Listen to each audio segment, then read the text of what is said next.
అందరికీ నమస్తే. కల్వకుంట్ల డ్రామారావు ఈరోజు మరొకసారి ఫార్ములా ఈ కేసులో ఏసీబీ ముందు హాజరయ్యాడు. మరి ఏసీబీ ముందుకు వెళ్ళే ముందు ఆయన మీడియాతో మాట్లాడుతూ ఈరోజు నన్ను అరెస్ట్ చేసే అవకాశం ఉందని చెప్పి కూడా కొన్ని సంచలనమైనటువంటి వ్యాఖ్యలు అయితే చేయడం జరిగింది.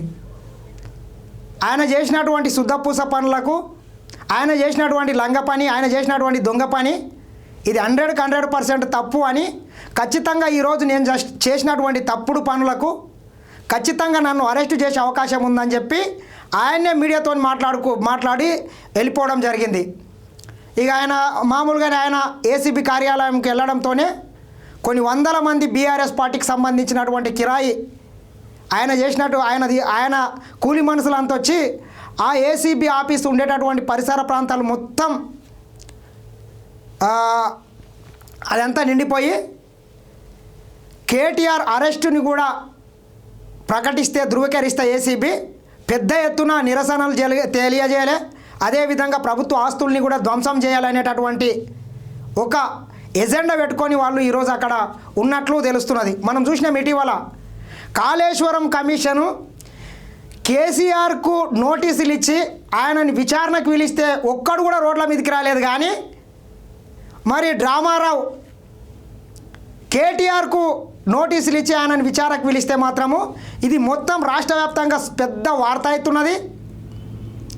ఇక ఇది రాష్ట్రంలోనే పెద్ద ఇక కేటీఆర్ అనేటటువంటి వ్యక్తి ఏదో ఈ దేశానికి స్వాతంత్ర సమరయోధుడి కింద ఆయనగానే బిల్డప్లు ఇచ్చుకునే పరిస్థితి వచ్చింది.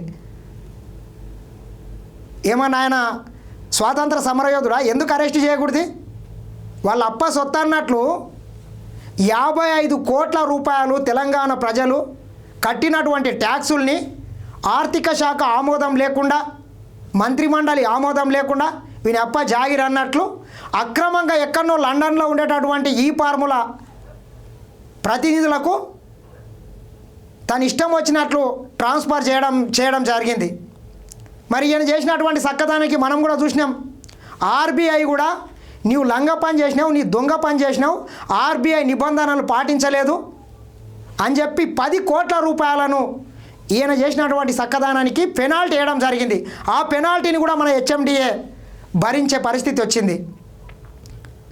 మళ్ళీ పెద్ద ఏతల గప్పాలు కొట్టుకుంటా నేను శుద్ధపూసని, నా అంత బుద్ధిమంతుడు ఇవ్వలేడు అని కటింగ్లు ఇచ్చుకొని ప్రభుత్వం మీద బురద జల్లే ప్రయత్నం చేస్తున్నాడు. నీవే చక్కదానం పని చేస్తే, నీవు ఎటువంటి తప్పు చేయకుంటే మరి ఎందుకు అంతగానం భయం? పదే రేవంత్ రెడ్డి గారి మీద, కాంగ్రెస్ పార్టీ మీద మాట్లాడుతున్నావు. ఆ రోజు నువ్వు రేవంత్ రెడ్డి గారిని ఎన్ని లక్షల రూపాయల అవినీతి జరిగిందని నువ్వు అక్రమంగా ఆయనని దాదాపు నెల రోజులు జైల్లో పెట్టినావు డ్రామారావు. కేవలం 50 లక్షలు. ఈరోజు నువ్వు చేసిన లంగ పని ఎంత? 55 కోట్ల రూపాయలు. ఇంకా ఇది కాకుండా కాళేశ్వరం మీద, మిషన్ కాకతీయ, మిషన్ భగీరథ రకరకాల ప్రాజెక్టుల కింద కొన్ని లక్షల కోట్ల రూపాయలను తెలంగాణ ప్రజల్ని దండుకున్న దొంగలు మీరు. మళ్ళీ ఈరోజు నీతులు మాట్లాడతావు. సరే, ఒకసారి డ్రామారావు ఏం మాట్లాడుతుండో ఒకసారి విందాము. కమిషన్లు వేసి మమ్మల్ని ఏదో ఇబ్బంది పెట్టినంత మాత్రాన, వేధించినంత మాత్రాన ప్రజల తరపున ప్రశ్నించడం బంద్ చేస్తాం అనుకుంటే అది కాంగ్రెస్ ప్రభుత్వం యొక్క అవివేకం, అజ్ఞానం అవుతుంది తప్ప ఒక్కోటి కానే కాదు. పెద్దలు కేసీఆర్ గారిని, పెద్దలు హరీష్ రావు గారిని కాళేశ్వరం కమిషన్ ముందు కూర్చోబెట్టి మీరు పైశాచికాన్ని పొందొచ్చు. ఇవాళ ఏసీబీ ముందుకి ఇప్పుడు పెద్దలు కేసీఆర్ అంట, పెద్దలు హరీష్ రావు అంట బుద్ధిమంతులు అని చెప్తున్నాడు సన్నాసి. అదే కాళేశ్వరం ప్రాజెక్టుకు ఈఎన్సీగా ఇంజనీర్గా పనిచేసినటువంటి హరిరామ్ కావచ్చు, ఇంకోని దగ్గర 300-400 కోట్ల రూపాయల అక్రమాలు జరిగినాయి. నీ సిరిసిల్ల, సిద్దిపేట, గజ్వేల పరిసర ప్రాంతాల్లో హరిరామ్ కాళేశ్వరం ప్రాజెక్టుకు ఈఎన్సీగా పనిచేసినటువంటి ఒక దొంగ మీ సిరిసిల్ల, సిద్దిపేట ప్రాంతంలో 100 ఎకరాల భూములు ఎక్కడికి వెళ్ళి కొన్నారు రాబాయ్? ఎవనప్ప జాగిరి? కాళేశ్వరంలో అవినీతి జరగలేదని చెప్తావు. బంగారు తెలంగాణ రాష్ట్రాన్ని మీ చేతిలో పెడితే బర్బత్తెల చేసి, అప్పుల కుప్పలు చేసి ఈ రాష్ట్రాన్ని సర్వం నాశనం చేసినటువంటి దొంగలు మీరు. మళ్ళీ పెద్దలు కేసీఆర్ అంట, హరీష్ రావు అంట ఈ రాష్ట్రాన్ని ఉద్ధరించడానికి జాతి పితలంట.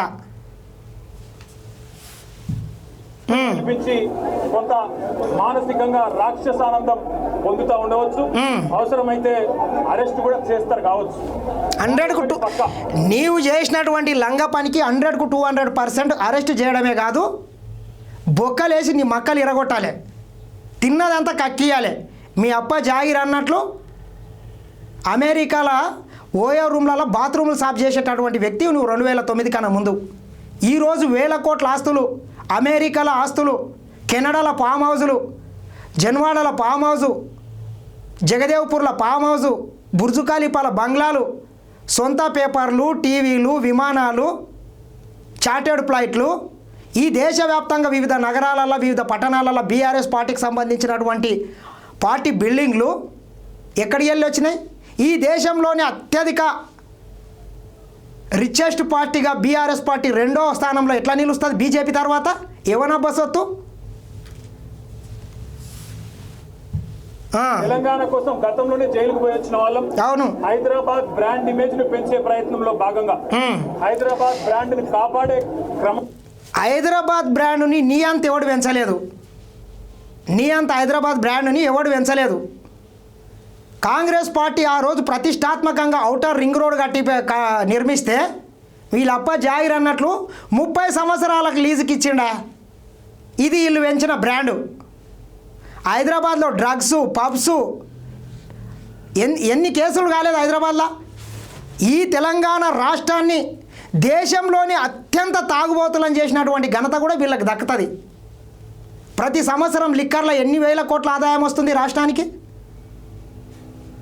మన రాష్ట్రం కన్నా 4-5 రెట్లు ఎక్కువ విస్తీర్ణం, ఎక్కువ జనాభా కలిగినటువంటి ఉత్తరప్రదేశ్ రాష్ట్రం కన్నా తెలంగాణలో మద్యం మీద ఎక్కువ ఆదాయం వస్తుందంటే నీవు ఏ రకంగా బ్రాండ్ పెంచినావు హైదరాబాద్ది, ఏ రకంగా తెలంగాణ బ్రాండ్ పెంచినావో ఇక్కడ అర్థమవుతున్నది. నువ్వు మరి బ్రాండ్ పెంచినావా, బ్రాంతి పెంచినావా తెలంగాణ ప్రజలు తెలుసుకోవాల్సిన అవసరం కూడా ఖచ్చితంగా ఉన్నది. నీ పెంచినటువంటి బ్రాంతికి పోయిన ఎన్నికలలోనే మనం చూసినాం, 39 సీట్లతోని కర్రు కాల్చి వాత పెట్టిండ్రు. తర్వాత పార్లమెంటు ఎలక్షన్లో కూడా గుండు సున్నా ఇచ్చిండ్రు. ఇది మీకు బ్రాండు. క్రమంలో తీసుకున్న ఒక నిర్ణయం వల్ల మళ్ళీ జైలుకు పోవాల్సి వచ్చినా భయపడేది 100%. 100 సార్లు అయినా జైలుకు పోతాం, కానీ వదిలిపెట్టాం కాంగ్రెస్ ప్రభుత్వాన్ని, కాంగ్రెస్ పార్టీ. మీరిచ్చిన 420 హామీలు, మీరిచ్చిన దొంగ 6 గ్యారంటీలు, మీరిచ్చిన డిక్లరేషన్లు, ఇవాళ మీరు లోకల్ బాడీ ఎన్నికలకు సిద్ధమవుతా ఉన్నారని చెప్పి వార్తలు వస్తా ఉన్నాయి. రేవంత్ రెడ్డి గారు నిన్ను మొత్తం రాష్ట్రంలోని బీసీ వర్గాల ప్రజలందరూ గమనిస్తూ ఇప్పుడు దొంగ హామీల గురించి, ఎలక్షన్లో మేనిఫెస్టో గురించి ఇక నీవు మాట్లాడాలి, మేము చూడాలి.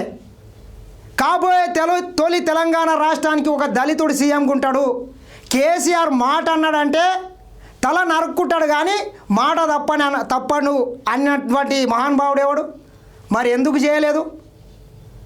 కాబోయే తెలంగాణ రాష్ట్రంలో ప్రతి ఇల్లు లేని నిరుపేదకు డబల్ బెడ్రూమ్ ఇండ్లు కట్టిస్తా. కాంగ్రెస్ ఇచ్చిన 70 ఇండ్లు ఎవరికి కావాలి? మరి కాంగ్రెస్ ఇచ్చినటువంటి 70 ఇండ్లలో చాలా ఇబ్బంది ఉంది. అల్లుడోసి తేడా వండుకోలే, బిడ్డోసి తేడా వండుకోలే, బర్రెనాడ కట్టేసుకోలే, గొర్రెనాడ కట్టేసుకోలే, మేకపిల్లలు, కోళ్ళు, కుక్కలు, బర్రు, గొర్రె అని నీతులు చెప్పిండు. మీకు మాత్రం విలాసవంతమైనటువంటి విల్లాలు వచ్చినాయి, ఫామ్ హౌస్లు వచ్చినాయి, వివిధ దేశాల్లో విలాసవంతమైనటువంటి బంగ్లాలు వచ్చినాయి. కానీ తెలంగాణ రాష్ట్రంలో ఎంతమంది నిరుపేదలకు ఎన్ని డబల్ బెడ్రూమ్లు కట్టించిండ్రు? దాదాపు 12,000 గ్రామ పంచాయతీలు ఉంటాయి. ప్రతి గ్రామ పంచాయతీకి ఒక్కటైనా డబుల్ బెడ్రూమ్ కట్టినారా మీరు మీ ముఖానికి? ఈరోజు కాంగ్రెస్ పార్టీ అధికారంలోకి వచ్చిన తర్వాత ప్రతి పల్లెన ఇందిరమ్మ ఇండ్లకు ముగ్గేసి పనులు నడుస్తున్నాయి.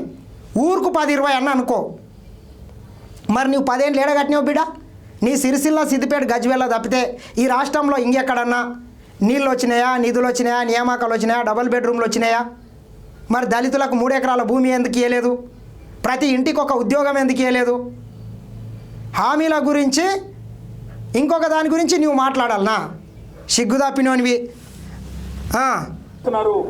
42% రిజర్వేషన్ ఇచ్చి 42% రిజర్వేషన్ ఇస్తాం అని కామారెడ్డి డిక్లరేషన్ లో చెప్పి మోసం చేసి ఈరోజు స్థానిక సంస్థల ఎన్నికలకు మరి రిజర్వేషన్ ఇవ్వకుండానే పోతున్న వైనాన్ని కూడా బీసీలు గమనిస్తూ ఉన్నారు. రైతు ఇప్పుడు రిజర్వేషన్ల గురించి మాట్లాడుతున్నాడు పెద్ద మనిషి. కాంగ్రెస్ పార్టీ ఇచ్చిన మాటకు కట్టుబడి కేంద్ర ప్రభుత్వం ఏదైతే బీసీ రిజర్వేషన్కు సంబంధించినటువంటి బిల్లును రాష్ట్రపతి దగ్గర పెడితే దాన్ని ఆమోదించకుండా పక్కన పెట్టినా కానీ పార్టీ పరంగా మేము 42% బీసీలకు రిజర్వేషన్ కల్పిస్తామని చెప్పి ముఖ్యమంత్రి గారు పదే పదే చెప్తున్నాడు. మరి నీ స్టాండ్ ఏంది నీవు చెప్పవచ్చు కదా. అదే బీసీలకు సంబంధించినటువంటి బిల్లు తెలంగాణ రాష్ట్ర అసెంబ్లీలో పాస్ అవుతుంటే ఆ బిల్లుకు మద్దతు ఇవ్వకుండా అసెంబ్లీలో నుంచి బైకాట్ చేసినటువంటి సన్నాసేవాడు నీవు కాదా. మళ్ళీ నీకు బీసీల మీద ఎక్కడా లేని ప్రేమ, నిజంగానే నీకు బీసీల మీద అంత ప్రేమ ఉంటే మీ పార్టీకి సంబంధించినటువంటి ప్రెసిడెంట్ బీసీని చేయి. మీ పార్టీకి సంబంధించినటువంటి ప్రతిపక్ష నాయకుని ఎట్లా మీ అప్ప తాయి ఫామ్ హౌస్లో అనుకుంటున్న ఒక బీసీని చేయి. నీ ఇంటనే 4-5 మందికి పదవులు ఎందుకు, ఒక్కరి పదవి పెట్టుకొని మిగతా బీసీలకు వంచు. నీ కాడికి వచ్చేటికల్లా ఇవన్నీ రావు. కాంగ్రెస్ పార్టీకి వచ్చేటికల్లా ఇట్లా ఏం నీతులు మాట్లాడతావా. బంధు పేరిట ఎలక్షన్ బంధుగా మార్చి ఎలక్షన్లు వచ్చినప్పుడు మాత్రమే రైతు బంధు ఇస్తున్న విషయాన్ని రైతులు గమనిస్తున్నారు. నెలకు 2500 ఎగ్గొట్టి ఎలక్షన్లు వచ్చినప్పుడే బంద్ వేస్తున్నాడు అంటే చాలా మంచిది. సంవత్సరం లోపలనే మరి 2 ఎలక్షన్లు వస్తే 2 సార్లు వేసినారంటే అది చాలా గ్రేటే కదా. విషయాన్ని ఈ రాష్ట్రంలోని మహిళలు గమనిస్తా ఉన్నారు. 2 లక్షల ఉద్యోగాలు అని చెప్పి నువ్వు చేసిన మోసాన్ని ఈరోజు రాష్ట్రంలోని యువత గమనించింది. కాబట్టే నీ దగ్గర చెప్పుకోవడానికి సమాధానం లేదు. తెలంగాణ రాష్ట్రమే నీళ్ల కోసం, నిధుల కోసం, నియామకాల కోసం ఆ రోజు 1200 మంది ఆత్మ బలిదానం చేసుకున్నారు. అందులో అత్యధిక శాతం విద్యార్థులు. మరి మీ అప్ప అధికారంలోకి వచ్చిన తర్వాత 10 సంవత్సరాలు తెలంగాణ రాష్ట్రంలో ఉద్యోగాలు ఇవ్వకుండా రిటైర్డ్ అయ్యేటటువంటి ఉద్యోగుల పదవీ కాలాన్ని 3 సంవత్సరాలు పెంచి అటు వాళ్ళని సర్వనాశనం చేసి కొత్త వాళ్ళకు ఉద్యోగాలు ఇవ్వకుండా బంగారు భవిష్యత్తును నాశనం చేసినటువంటి సన్నాసులు మీరు. కాంగ్రెస్ పార్టీ అధికారంలోకి వచ్చి 15 నెలలు గడవకన్నా ముందే దాదాపు 60-70 వేల ఉద్యోగాలను భర్తీ చేసినటువంటి ఘనత కాంగ్రెస్ పార్టీకి చెందుతుంది. డ్రామారావు, ఉద్యోగుల గురించి నువ్వు మాట్లాడకు. ఉద్యోగులే కదా మీకు, నిరుద్యోగులే కదా మీకు కర్రు కాల్చి వాత పెట్టింది. మళ్ళీ ఏం ముఖం పెట్టుకొని సిగ్గు లేకుండా మాట్లాడతావు. చెప్పుకునేందుకు ఏమీ లేదు. కాబట్టి ఏం చేయాలి, నువ్వు ఏదో ఒక డైవర్షన్ మీద ఏదో ఒక రకంగా ఒక కమిషన్ అని, ఎంక్వైరీ అని, ఏదో జరిగిందని, ఇదిగో పులి అంటే అదిగో తోక అని, నువ్వేమో దున్నపో తినిందనగానే నీకు తయారుగా నీ జోడీదారు బీజేపీ కూడా రెడీగా ఉన్నాడు. దున్నపో తినిందనగానే వాడు దుడ్డం కట్టే వాటికి వస్తాడు. మీ ఇద్దరి దొంగ భాగవతం, మీ ఇద్దరి దొంగ నాటకాలు తెలంగాణ ప్రజలకు అర్థమైనాయి. మేము మాత్రం ఇప్పుడు దొంగ నాటకాల గురించి డ్రామారావు మాట్లాడకం కాదు, మీ చెల్లెని అడుగు. మీ చెల్లెలు చెప్తున్నది, నేను జైల్లో ఉన్నటువంటి సమయంలో బీఆర్ఎస్ పార్టీని బీజేపీలో కలపాలని చూసినరు. అందులో భాగంగానే నేను తీహార్ జైల్లో ఉంటే బీఆర్ఎస్ పార్టీకి సంబంధించినటువంటి ఓట్లని మొత్తం గంపగుత్తగా బీజేపీకి అమ్ముకొని ఈ తెలంగాణ రాష్ట్రంలో 8 స్థానాలు బీజేపీ ఎక్కడికి గెలుస్తుంది? మెదక్ గెలిచే సీటేనా ఇంతకు? మీరిద్దరూ రాత్రికి రాత్రి పోయి అమిత్ షా కాళ్ళు పట్టుకొని మరి మా చెల్లెల్ని వేస్తే జైలు వేసిర్రు, నాకేం సంబంధం లేదు కానీ మహాప్రభు ఆ ఫార్ములా ఈ కేసు కావచ్చు, కాళేశ్వరం కేసు కావచ్చు, మిషన్ కాకతీయ, మిషన్ భాగీరథ అనేక ప్రాజెక్టులలో నేను లంగ పని చేసిన, దొంగ పని చేసిన, మరి ఇవన్నీ నా మెడకు చుట్టుకుంటున్నాయి. వీటన్నిటి నుంచి నన్ను కాపాడి ఆ ఈ ఫార్ములా రేస్లో ఈడీ సిబిఐ నుంచి నన్ను కాపాడితే మా ఓట్లని మొత్తం మీకేసి మీకు ప్రత్యక్షంగానో పరోక్షంగానో సపోర్ట్ చేస్తామన్నటువంటి పెద్ద మనిషి ఎవడు మీరు కాదా? ఎందుకు ఒక సీటు గెలవది? తర్వాత జరిగినటువంటి ఎమ్మెల్సీ ఎన్నికలలో ఎందుకు నీవు అభ్యర్థిని పెట్టలేవు? నీవు బీజేపీ గురించి మాట్లాడతావు. మీరిద్దరు ఒకటే, ఇద్దరు దొంగలే, తోడు దొంగలు. 75 సంవత్సరాల స్వతంత్ర భారతదేశంలో ఏ రోజన్నా మిత్రులారా కాంగ్రెస్ పార్టీ బీజేపీ కలిసి పనిచేసినటువంటి చరిత్ర ఉందా? మీరు మీ రాజకీయ స్వార్థం కోసం 2004లో కాంగ్రెస్ పార్టీతో పొత్తు పెట్టుకున్నారు, 2009లో మళ్ళొకసారి టీడీపీతో పొత్తు పెట్టుకున్నారు. ఇట్లా రకరకాల పార్టీలతో పొత్తు పెట్టుకున్నది మీరు కదా. వాళ్ళు పెడితే గిడితే ఒక వ్యక్తినో 2 వ్యక్తులను జైల్లో పెడతాం, కానీ లక్షలాది మంది కేసీఆర్ సైనికులను టచ్ చేసే ధైర్యం నీకు లేదు. తెలంగాణ ప్రజలకు రక్షణ కవచం లాగా ఆనాడు ఉన్నది టీఆర్ఎస్ఏ, ఈ రోజు ఉండేది బీఆర్ఎస్ఏ, రేపటికి కూడా తెలంగాణ ప్రజలకు రక్షణ కవచంగా కాదు, తెలంగాణ ప్రజల్ని నాశనం చేసి, సర్వనాశనం చేసి, అప్పుల కుప్ప చేసి ఈ రాష్ట్రాన్ని అడకతిన్నిక చేసింది మీ పార్టీరా బాబు. మళ్ళా రక్షణ కవచం అని చెప్తున్నావు, భక్షణ కవచంగా ఉన్నది. ఈ రాష్ట్రాన్ని మొత్తం భక్షించి ఈ రాష్ట్రానికి అప్పులు పెరిగినాయి, మీకేమో ఆస్తులు ఆమదారులు పెరిగినాయి. రక్షణ కవచం అంట దొంగ. అస్తిత్వమే శ్రీరామ రక్ష అనే విధంగా ముందుకు పోతాం. నువ్వు ఒక్కసారి కాదు 100 సార్లు పిలిచినా వస్తా, 100 సార్లు నిజమే చెప్తా. నువ్వు లై డిటెక్టర్ పరీక్షకు నీకు దమ్ముంటే నువ్వు మగాడి అయితే రా. ఈ మోతేపారి బంద్ చేయి. లై డిటెక్టర్ కూడా రెడీ. నువ్వు ఒక కేసు కాదు ఇంకో 1000 కేసులు పెట్టినా మేము ప్రశ్నించడం బంద్ చేయం, కొట్లాడడం బంద్ చేయం, తెలంగాణ ప్రజల తరపున నిలదీయడం బంద్ చేయం. నువ్వు వేధింపులతో కేసులతో ఏదో సాధిస్తాననుకుంటే నువ్వు సాధించేదేమీ లేదు. అన్నిటికీ తెగించే కొట్లాడకు ముందుకు వచ్చినాం, తప్పకుండా అన్ని ఎదుర్కొంటామని చెప్పి కమిషన్లు వేసి అన్నిటికీ తెగించి ముందుకు వచ్చిండంట, అన్నిటినీ ఎదుర్కొంటాడట. మరి ఎదుర్కొనేటప్పుడు ఈ డ్రామా ఎందుకు? ఇంతమంది కూలి వాళ్ళని తీసుకొని వచ్చి ఆ ఏసీబీ ఆఫీస్ పరిసర ప్రాంతాల్లో ఎందుకు మోహరించినట్లు? ఏది ఏమైనా డ్రామారావుని ఖచ్చితంగా ఆయన చేసినటువంటి లంగ పని దొంగ పని మీద ఒక నిష్పక్షపాతమైన ఎంక్వైరీ జరిగి బొక్కలేసి మక్కలు ఇరగొడితే మళ్ళొకసారి ఈ రాష్ట్రంలో ఎవడైనా లంగ పని చేయాలన్నా దొంగ పని చేయాలన్నా భయపడే రోజులు తీసుకురావాలని మరొకసారి కోరుకుంటున్నా. చూస్తూనే ఉండండి SN TV.